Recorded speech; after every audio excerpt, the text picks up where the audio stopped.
Hi hello ಎಲ್ಲರಿಗೂ ನಮಸ್ಕಾರ ರೀ. ಇವತ್ತಿನ ದಿವಸ ಮತ್ತೊಂದು ಸ್ವೀಟ್ ರೆಸಿಪಿಯೊಂದಿಗೆ ಬಂದಿದ್ದೀನಿ ನೋಡಿರಿ. ಇವತ್ತಿನ ದಿವಸ ನಾನು ಮಾಡ್ತಾ ಇರೋದು ಬ್ರೆಡ್ ರೋಲ್ ನೋಡಿರಿ. ಇದು ಸ್ವೀಟ್ ರೆಸಿಪಿ. ಇದರೊಳಗಡೆ ನಾನು ಒಂದು ಸ್ಟಫಿಂಗ್ ಇದೆ ರೀ, ಅದನ್ನು ಹೇಗೆ ಮಾಡಿದ್ದೀನಿ, ಹಾಗೆ ಈ ಬ್ರೆಡ್ ರೋಲ್ನ ನಾನು ಹೇಗೆ ಮಾಡಿದ್ದೀನಿ ಅಂತಲೇ ಇವತ್ತಿನ ರೆಸಿಪಿಯಲ್ಲಿ ಹಂಚ್ಕೊಳ್ತಾ ಇದ್ದೀನಿ ರೀ. ಅದು ಒಡೆದ ಹಾಲಿಂದ ಮಾಡಿರುವಂಥದ್ದು ರೀ, ನಾನಿಲ್ಲಿ ಹಂಚ್ಕೊಳ್ತಾ ಇರೋದು ನಿಮ್ಗೆ. ಹಾಗಿದ್ರೆ ಯಾರ್ಯಾರು ನಮ್ಮ ಚಾನಲ್ಗೆ ಹೊಸದಾಗಿ ವಿಸಿಟ್ ಮಾಡಿದರೆ ನಮ್ಮ ಚಾನಲ್ನ ಸಬ್ಸ್ಕ್ರೈಬ್ ಮಾಡ್ಕೊಳ್ರಿ, ಪಕ್ಕದಲ್ಲಿರುವ ಬೆಲ್ಲೈಕನ್ನ ಕ್ಲಿಕ್ ಮಾಡಿರಿ. ಯಾಕಂದರೆ ನಾವು ಬಿಡುವ ಪ್ರತಿಯೊಂದು ವಿಡಿಯೋದ ನೋಟಿಫಿಕೇಷನ್ ನಿಮ್ಗೆ ಸಿಗುತ್ತಾ. ಹಾಗಾಗಿ ಈಗ ನೋಡಿರಿ, ನಾನಿಲ್ಲಿ ಒಂದು ಹಾಲು ಒಡೆದೋಗಿತ್ತು ಅರ್ಧ ಲೀಟ್ರದ್ದು. ಆ ಹಾಲನ್ನು ನಾನು ಒಲೆ ಮೇಲೆ ಕಾಯಿಸ್ಲಿಕ್ಕೆ ಇಟ್ಟಿದ್ದೀನಿ, ಕುದೀಲಿರಿ ಸ್ವಲ್ಪ ಅದು. ಹಾಗೆ ಪಕ್ಕಕ್ಕೆ ನಾನು ಒಂದು 8-10 ಗೋಡಂಬಿ ಮತ್ತು ಬಾದಾಮಿನ ಗ್ರೈಂಡ್ರ್ ಒಳಗೆ ಪುಡಿ ಮಾಡಿ ಇಟ್ಕೊಂಡಿದ್ದೀನಿ ನೋಡಿರಿ. ಹಾಗೆ ಒಂದಿಷ್ಟು ಬ್ರೆಡ್ ಸ್ಲೈಸ್ನ ತೊಗೊಂಡಿದ್ದೀನಿ ನೋಡಿರಿ. ಈ ಬ್ರೆಡ್ ಪೀಸಸ್ನಲ್ಲಿ ನಾನು ಸೈಡ್ ಇರುವಂಥದ್ದು ಎಲ್ಲ ಬ್ಲ್ಯಾಕ್ ಕಲರ್ದು ಸೈಡ್ ಎಡ್ಜಸ್ನ ಕಟ್ ಮಾಡಿಕೊಂಡು ತೆಗೆದಿಟ್ಕೊಳ್ತಿದ್ದೀನಿ ನೋಡಿರಿ. ಅದನ್ನು ಎಸಿಬೇಡ್ರಿ, ಯಾಕಂದರೆ ಅದರಿಂದ ನಾವು ಮತ್ತೆ ಬೇರೆ ರೆಸಿಪಿ ಮಾಡೋದು ಅಥವಾ ಬ್ರೆಡ್ ಕ್ರಮ್ಸ್ ಅಂತ ಹೇಳಿ ಮಾಡ್ಕೊಳ್ಬೋದು ರೀ. ಹಾಗಾಗಿ ಈಗ ಅದನ್ನು ಕಟ್ ಮಾಡಿದ್ದು ಸೈಡಿಗಿಟ್ಟು, ಈ ಕಡೆ ನಾವು ಒಲೆ ಮೇಲೆ ಇಟ್ಟಿದ್ದೀವಲ್ರಿ ಹಾಲು ಒಡೆದಿದ್ದನ್ನು, ಅದು ಕುದೀತಾ ಇದ್ದಾಗ ನಾವು 1 ಟೇಬಲ್ ಸ್ಪೂನಷ್ಟು ಕೊಬ್ಬರಿ ಪುಡಿನ ಹಾಕೊಳ್ಳೋಣ ರೀ, ಒಣ ಕೊಬ್ಬರಿ ಪುಡಿ. ಹಾಗೆ 1 ಟೇಬಲ್ ಸ್ಪೂನಷ್ಟು ಹಾಲಿನ ಪುಡಿನ ಹಾಕೊಳ್ಳೋಣ ನೋಡ್ರಿ ಇಲ್ಲಿ. ನಂತರ ನಾವು ರುಬ್ಬಿಟ್ಕೊಂಡಿದ್ವಲ್ರಿ ಬಾದಾಮಿ ಮತ್ತು ಗೋಡಂಬಿದು ಪುಡಿನೂ ಸಹ ಈ ಸಮಯದಲ್ಲೇ ಹಾಕೊಳ್ಳೋಣ ನೋಡ್ರಿ. ಹಾಕಿ ಸರಿಯಾಗಿ ಗಟ್ಟಿ ಆಗೋವರೆಗೆ ತಿರುಗಿಸ್ರಿ. ಈಗ ಆಮೇಲೆ ಸಕ್ಕರೆನೂ ಹಾಕ್ಕೊಳ್ರಿ, 1.5 ಟೀ ಸ್ಪೂನಷ್ಟು ನಿಮ್ಗೆ ಸಿಹಿ ನೋಡ್ಕೊಂಡು ಹಾಕ್ಕೊಳ್ರಿ. ಇದನ್ನು ಕೈ ಬಿಡದೇ ಈಗ ಕೊನೆ ಟೈಮ್ನಲ್ಲೇ ತಿರುಗಿಸ್ತಾ ಹೋಗಿ ಇದೇ ಥರ.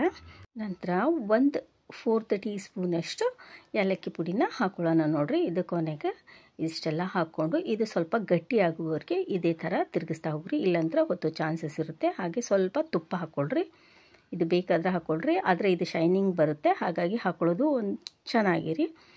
ನಂತರ ನೋಡಿರಿ, ನಾವು ಮಾಡಿಟ್ಕೊಂಡಿರೋಂಥ ಮಾವ ರೆಡಿ ಆಯಿತು ರೀ, ಹಾಲಿಂದ ಒಡೆದ ಹಾಲಿಂದ ರೀ. ಇದು ನಾನು ಮಾಡಿರುವಂಥದ್ದು. ನೀವು ಬೇಕಂದರೆ ಸರಿಯಾಗಿರೋ ಹಾಲನ್ನು ತೊಗೊಂಡ್ಬಿಟ್ಟು ಮಾಡ್ಕೊಳ್ಬೋದು ಈ ಥರ. ನಂತರ ಆ ಕಡೆ ಸೈಡ್ಗಿಟ್ಟು ಅದು ನಾವು ಮಾಡ್ಕೊಂಡಿರೋದು ಪ್ರಿಪ್ರೇಷನ್ನ ಸೈಡ್ಗಿಟ್ಟು, ಈ ಕಡೆ ಒಂದು ಒಲೆ ಮೇಲೆ ಸಕ್ಕರೆ ಪಾಕನ ಮಾಡ್ಕೊಳ್ಳೋಣ ನೋಡಿರಿ. ಅದಕ್ಕೆ ನಾನು 1 ಕಪ್ನಷ್ಟು ಸಕ್ಕರೆನ ಹಾಕ್ಕೊಂಡು 1.5 ಕಪ್ಪು ಅಂದರೆ 1.5ಕ್ಕಿಂತಲೇ ಸ್ವಲ್ಪ ಹೆಚ್ಚಿಗೆ ನೀರಿದ್ರೂ ಪರವಾಗಿಲ್ಲ, ಅಷ್ಟನ್ನು ಹಾಕ್ಕೊಂಡು ಸಕ್ಕರೆ ಪಾಕ ಮಾಡಲಿಕ್ಕೆ ಇಟ್ಬಿಡಿ ಸಣ್ಣದಾಗಿ ಒಲೆ. ನಂತರ ಈ ಕಡೆ ಒಂದು ಬಟ್ಲದೊಳಗೆ ನಾನಿಲ್ಲಿ 1 ಟೇಬಲ್ ಸ್ಪೂನಷ್ಟು ಮೈದಾ ಹಿಟ್ಟನ್ನು ತಗೊಂಡು ಅದಕ್ಕೆ 1.5 ಟೀ ಸ್ಪೂನಷ್ಟು ನೀರನ್ನು ಹಾಕಿ ಕಲಸಿ ಇಟ್ಕೊಳ್ತಾ ಇದ್ದೀನಿ ನೋಡಿರಿ. ಇದು ನಾವು ಗಮ್ ಥರ ಯೂಸ್ ಬೇಕಾಗುತ್ತೆ ರೀ, ಹಾಗಾಗಿ ಈ ಥರ ಮಾಡಿ ಇಟ್ಕೊಳ್ರಿ. ನಂತರ ನಾವು ಕಟ್ ಮಾಡಿ ಇಟ್ಕೊಂಡಿದ್ವಲ್ರಿ ಬ್ರೆಡ್ನ ಈ ಥರ ತೊಗೊಂಡಿವಿ. ನಾನು ಬ್ರೆಡ್ ತಂದಿಟ್ಟು 1 ದಿವಸ ಆದಮೇಲೆ ಯೂಸ್ ಮಾಡ್ತಾಯಿದ್ದೀನಿ ರೀ. ಅಂದರೆ ನಾವು ಚಾ ಒಳಗದು ತಿಂದಿದ್ವಿ, ಇನ್ನು ಉಳಿದಂಥ ಬ್ರೆಡ್ನ ಏನು ಮಾಡಬೇಕಂತ ಈ ಥರ ಮಾಡ್ತಾಯಿದ್ದೀನಿ ರೀ. ಇಲ್ಲಾಂದರೆ ನೀವು ಫ್ರೆಶ್ ಬ್ರೆಡ್ನ ತೊಗೊಂಡು ಮಾಡಿದ್ರಿ ಅಂದರೆ ಇನ್ನೂ ತುಂಬ ಚೆನ್ನಾಗಿ ಬರುತ್ತೆ ರೀ. ನಾನಿಲ್ಲೇ ಸ್ವಲ್ಪ ಅದು ಫೋಲ್ಡ್ ಆಗ್ತಾ ಇರಲಿಲ್ಲಲ್ರಿ, ಹಾಗಾಗಿ ಒಂದು ಸ್ವಲ್ಪ ಮೆತ್ತಗಾಗೋ ಸಲುವಾಗಿ ನಾನಿಲ್ಲಿ ಒಂಚೂರು ನೀರನ್ನು ಹೊಡ್ಕೊಳ್ತಾ ಇದ್ದೀವಿ. ನೀವು ಫ್ರೆಶ್ ಬ್ರೆಡ್ ಇತ್ತಂದರೆ ಇದು ಮಾಡೋ ಅವಶ್ಯಕತೆ ಇಲ್ಲ ರೀ. ನಾನು ಈ ಥರ ನೀರು ಹುಡ್ಕೊಂಡು ಸ್ವಲ್ಪ ಮೆತ್ತಗೆ ಮಾಡಿಕೊಂಡು ಅದನ್ನು ತೀಡ್ತಾ ಇದ್ದೀನಿ ನೋಡಿರಿ, ಒಂಚೂರು ತೆಳ್ಳಗಾಗಲಿ ಅಂತ ಹೇಳಿಬಿಟ್ಟು. ಹಾಗೆ ನಂತರ ಈ ಕಡೆ ನಾವು ಮಾಡಿಟ್ಕೊಂಡಿದ್ವಲ್ರಿ ಹಾಲಿನ ಪುಡಿದು ಮಾವನ, ಅದನ್ನು ತಗೊಂಡು ಈ ಥರ ಉದ್ದಗೆ ಕೈಯಲ್ಲಿ ಅಂಗೈಯಲ್ಲಿ ಈ ಥರ ಮಾಡಿಕೊಂಡು ಇದನ್ನು ಬ್ರೆಡ್ಡಿಂದ ಒಂದು ದಂಡಿಗಿಟ್ಟು ಈ ಬ್ರೆಡ್ನ ರೋಲ್ ಮಾಡ್ಕೊಳ್ಳೋಣ ನೋಡಿರಿ ನಿಧಾನಕ್ಕೆ. ಯಾಕಂದರೆ ಬ್ರೆಡ್ ಸೂಕ್ಷ್ಮ ಅಲ್ರಿ, ಅರ್ಧೋಗೋ ಚಾನ್ಸ್ ಇರುತ್ತೆ ರೀ, ಬಿಟ್ಕೊಳ್ಳುತ್ತೆ. ಹಾಗಾಗಿ ಇದೇ ಥರ ಹಿಡ್ಕೊಂಡು ಅದನ್ನು ನಾವು ಮಾಡಿಟ್ಕೊಂಡಿದ್ವಲ್ರಿ ಅಂಟನ್ನು ಈ ಥರ ಹಚ್ಕೊಳ್ಳೋಣ್ರಿ. ಅಂಟಂದ್ರೆ ಅದೇ ಮೈದಾ ಮಿಶ್ರಣ ರೀ. ಈ ಥರ ಹಚ್ಕೊಂಡು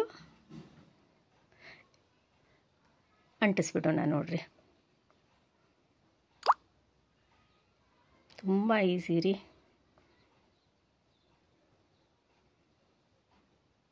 ಹಾಗೆ ತಿನ್ನಲಿಕ್ಕೂ ಅಷ್ಟೇ ಟೇಸ್ಟಿಯಾಗಿರುತ್ತೆ ರೀ. ಮಕ್ಕಳಂತೂ ತುಂಬ ಇಷ್ಟಪಡ್ತಾರೆ ನೋಡಿರಿ.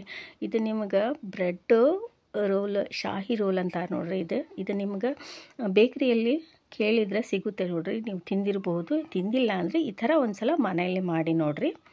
ಈಗ ಅದೇ ಥರ ನಾನು ಎಲ್ಲವನ್ನು ಮಾಡ್ಕೊಳ್ತಾ ಇದ್ದೀನಿ ನೋಡಿರಿ. ಕೈಗೆ ಈ ಥರ ಸ್ವಲ್ಪ ನೀರನ್ನು ಹಚ್ಕೊಂಡು ಈ ಬ್ರೆಡ್ನ ಈ ಥರ ಇಟ್ಕೊಂಡು ಸ್ವಲ್ಪ ತೇವ ಮಾಡಿಕೊಂಡು ಅದನ್ನು ತೀಡ್ಬಿಟ್ಟು ನಂತರ ಅದರಲ್ಲಿ ನಾವು ಮಾಡಿಟ್ಕೊಂಡಿರುವಂಥ ಮಾವನ್ನು ಫಿಲ್ ಮಾಡೋಣ ನೋಡಿರಿ. ಇದೇ ಪ್ರೊಸೆಸನ್ನು ನಾನು ಎಲ್ಲ ಬ್ರೆಡ್ಗಳ ಜೊತೆಗೆ ಮಾಡಿ ಸೈಡ್ ಇಟ್ಕೊಳ್ತೀನಿ ನೋಡಿರಿ.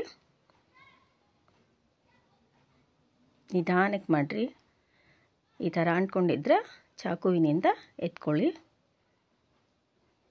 ಇದು ಮಾವ ನೋಡಿರಿ, ನಾನು ಇದಕ್ಕೂ ಮುಂಚೆನೂ ನನ್ನ ಚಾನಲ್ನಲ್ಲಿ ವಿಡಿಯೋ ಇದೆ, ನೀವು ನೋಡ್ಬೋದು, ಅಥವಾ ನಾವು ಡಿಸ್ಕ್ರಿಪ್ಷನ್ ಬಾಕ್ಸ್ನಲ್ಲಿ ಹಾಕಿರ್ತೀನಿ ರೀ. ಹಾಲು ಒಡೆದ ಮೇಲೆ ಅದರಿಂದ ಯಾವ ಥರ ಈ ಸ್ವೀಟ್ ಮಾಡಬೇಕು ಅಂತ ಹೇಳಿ ತೋರಿಸ್ತೀನಿ. ಅದು ವಿಡಿಯೋ ನೀವು ನೋಡ್ಬೋದು, ಡಿಸ್ಕ್ರಿಪ್ಷನ್ ಬಾಕ್ಸ್ನಲ್ಲಿ ಹಾಕಿರ್ತೀನಿ ಅದರ ಲಿಂಕ್ನ. ಈಗ ಇದೇ ಥರ ಅಂಟನ್ನು ಹಚ್ಚಿ ಈ ಥರ ರೋಲ್ ಮಾಡಿ, ಯಾಕಂದ್ರೆ ನಾವು ಇದನ್ನು ಎಣ್ಣೆಯಲ್ಲಿ ಕರಿಯುವಾಗ ಬಿಚ್ಕೊಳ್ಬಾರ್ದು ಅಂತ ಈ ಥರ ಪ್ರೊಸೀಜರ್ ಮಾಡೋದು ನೋಡಿರಿ ಇದನ್ನು.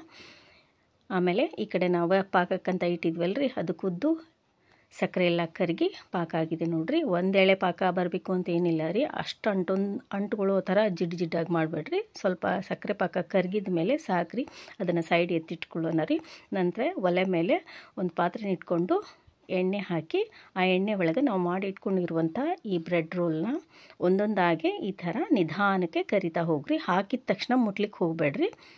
ಸ್ವಲ್ಪ ಸಮಯ ಒಂದು 30 ಸೆಕೆಂಡ್ ಆದಮೇಲೆ ತಿರುಗಿಸ್ರಿ ಇದನ್ನು.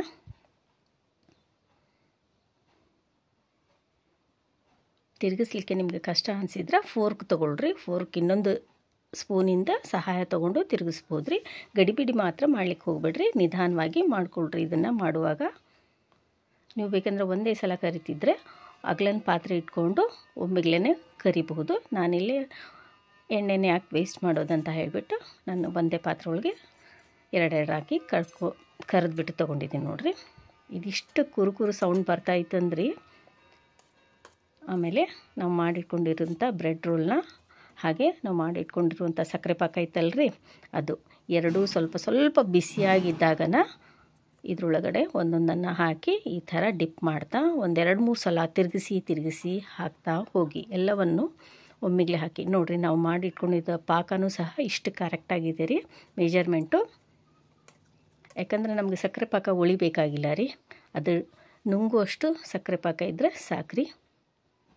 ನೋಡಿ ಸ್ವಲ್ಪ ಮೆತ್ತಗೆ ಅನಿಸ್ತಾ ಇದೆ ಅಲ್ರಿ. ತಿನ್ನುವಾಗ ಮೇಲೆ ಅಂದರೆ ಕ್ರಂಚಿಯಾಗಿನೂ ಅಲ್ಲ, ಮೆತ್ತಗಾಗಿನೂ ಅಲ್ಲ, ಅದು ಏನೋ ಬೇರೆ ಡಿಫ್ರೆಂಟಾಗಿ ಅನಿಸುತ್ತೆ ನೋಡಿರಿ. ತಿನ್ನುವಾಗ ಮಾತ್ರ ನೀವು ಈ ಥರ ಒಂದು ಸಲ ಮಾಡಿ ನೋಡಿರಿ. ಮತ್ತೆ ಮಾಡ್ಕೊಂಡು ತಿನ್ಬೇಕು ಅನ್ಸುತ್ತೆ ರೀ. ಹಾಗೆ ಮನೆಯಲ್ಲಿ ಕೂಡ ಅವತ್ತು ಮಾಡಿದ್ಯಲ್ಲ ಅದನ್ನೇ ಮಾಡು ಅಂತ ಹೇಳುವಷ್ಟು ರುಚಿಯಾಗಿರುತ್ತೆ ನೋಡಿರಿ ಮಾತ್ರ ಇದನ್ನು. ಈಗ ನೋಡಿರಿ ನಾನು ಸರ್ವ್ ಮಾಡ್ಕೊಳ್ತಾ ಇದ್ದೀನಿ ಒಂದು ಟ್ರೇ ಒಳಗಡೆ. ಇದನ್ನು ಡೆಕೋರೇಟ್ ಮಾಡೋಣ್ರಿ ಸ್ವಲ್ಪ. ಈಗ ನಾವು ಸ್ವಲ್ಪ ಉಳಿದಿರುವಂಥ ಸಿರಪ್ನು ಕೂಡ ಸಕ್ಕರೆದು ಈ ಥರ ಮೇಲೆ ಹಾಕಿ, ಇದ್ರ ಮೇಲೆ ನೀವು ಗೋಡಂಬಿ ಸಣ್ಣದಾಗಿ ಹೆಚ್ಚಿ ಹಾಕ್ಕೊಳ್ಬೋದು, ಅಥವಾ ಈ ಥರ ಸಿಲ್ವರ್ ಪೇಪರ್ನ ಹಚ್ಚಿ ಡೆಕೋರೇಟ್ ಮಾಡ್ಬೋದು ನೋಡಿರಿ. ತುಂಬ ಈಸಿ ರೀ ಇದು ಮಾಡಲಿಕ್ಕೆ. ಆಮೇಲೆ ತಿನ್ನೋಕ್ಕಂತೂ ಇಷ್ಟು ಟೇಸ್ಟಿಯಾಗಿರುತ್ತೆ ರೀ.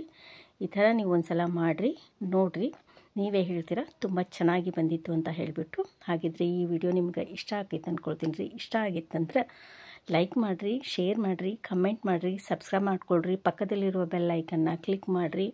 ಯಾಕಂದರೆ ನಾವು ಬಿಡುವ ಪ್ರತಿಯೊಂದು ವಿಡಿಯೋದ ನೋಟಿಫಿಕೇಷನ್ನ ನಿಮ್ಗೆ ಸಿಗುತ್ತಾ, ನೀವೇ ಮೊದಲು ನೋಡ್ಬೋದು. ಹಾಗಾಗಿ ಬ್ರೆಡ್ನ ನೀವು ಬರೀ ಏನಂತಾರೆ ಚಹಾ ಒಳಗಡೆ ತಿಂದಿರ್ಬೋದು, ಅಥವಾ ರೋಸ್ಟ್ ಮಾಡ್ಕೊಂಡು ತಿಂದಿರ್ತೀರ. ಈ ಥರ ಒಂದು ಸಲ ಸ್ವೀಟ್ಸ್ ರೆಸಿಪಿಯನ್ನಾಗಿ ಮಾಡ್ಕೊಂಡು ತಿಂದು ನೋಡಿ. ಹಾಗೆ ಹಾಲಾದರೂ ಯಾವಾಗಾದರೂ ಕೆಟ್ಟಿತ್ತಂದರೆ ಈ ಥರನೂ ಬ್ರೆಡ್ ತರಿಸ್ಬಿಟ್ಟು ಮಾಡಿಕೊಂಡು ತಿಂದು ನೋಡಿ. ನೀವೇ ಹೇಳ್ತೀರಾ ಸೇಮ್ ಬೇಕ್ರಿಯಲ್ಲಿ ಸಿಗುವಂಥ ಸ್ವೀಟ್ ಆಗಿತ್ತು ನೋಡಿರಿ ಅಂತ ಹೇಳಿಬಿಟ್ಟು. ಹಾಗಿದ್ದರೆ ಇದೇ ಥರದ ವಿಡಿಯೋದೊಂದಿಗೆ ಮತ್ತೆ ಭೇಟಿಯಾಗೋಣ ರೀ. ಅಲ್ಲಿವರೆಗೂ ಈ ವಿಡಿಯೋ ನೋಡೋದಕ್ಕಾಗಿ ಎಲ್ಲರಿಗೂ ಧನ್ಯವಾದಗಳು ಹಾಗೂ ಎಲ್ಲರಿಗೂ ನಮಸ್ಕಾರ.